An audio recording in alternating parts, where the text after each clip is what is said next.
देर से हमारे मुशफ़िक़ हज़रत मौलाना शाहिद साहब से आप बहुत कीमती बातें सुन रहे थे और मेरा दिल चाह रहा था कि हज़रत अपनी बातों का सिलसिला जारी रखते, हमें भी बहुत कुछ सीखने को मिलता। लेकिन हज़रत ने क्योंकि हुक्म किया है तिलावत के लिए और आप लोग माशाल्लाह पूरा कुरान सुनकर बैठे हैं। जिस बच्चे ने सुनाया उनको भी मुबारकबाद पेश करते हैं और ख़ास करके अमान भाई को उनको भी मुबारकबाद पेश करते हैं। अल्लाह ताला पढ़ने वाले को भी और सुनने वाले को भी कबूल फरमाए और एक बार नहीं, जैसे कि हज़रत ने फरमाया कि बार बार कुरान को सुने और सुनाए, इसका प्रोग्राम बनाए इंशाअल्लाह।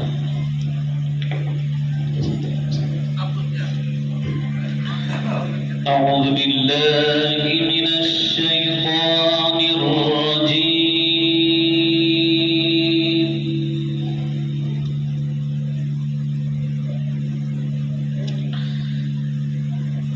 بسم الله الرحمن الرحيم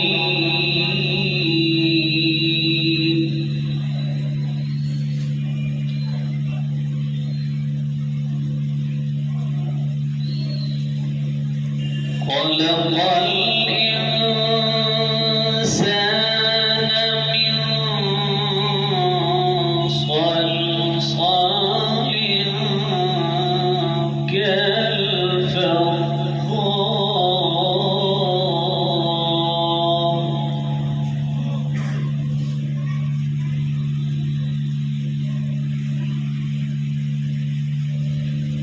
وخلق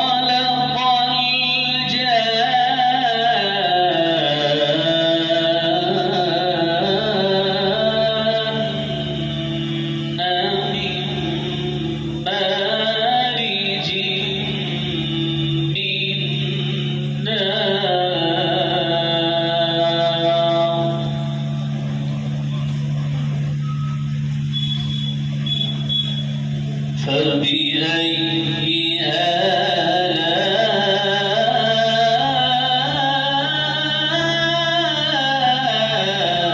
آلاء ربكما تكذبان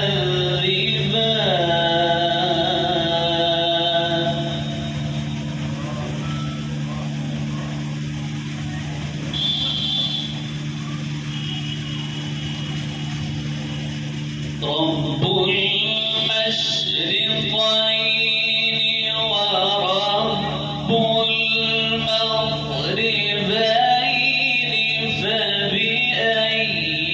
آلاء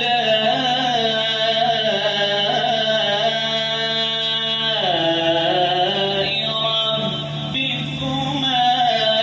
تكذبان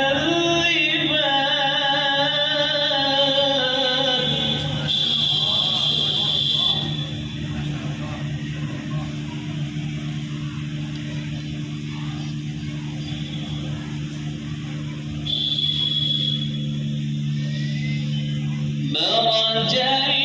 البحرين يلتقيان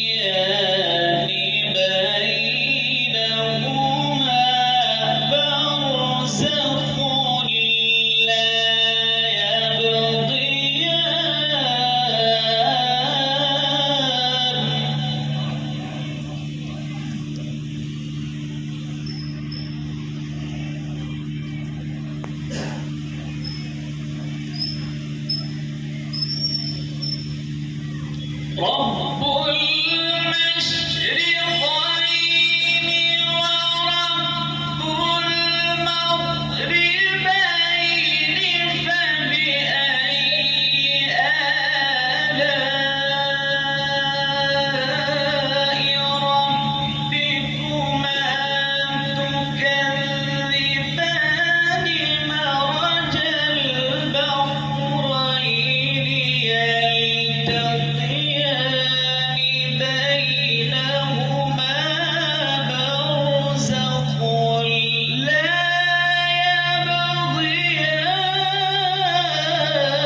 رب المشرقين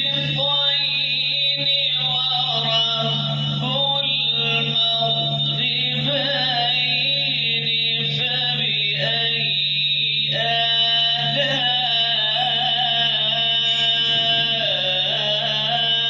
ربكما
يخرج منهما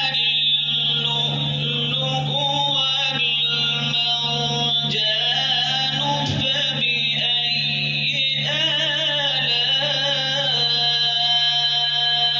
آلاء ربكما تكذبان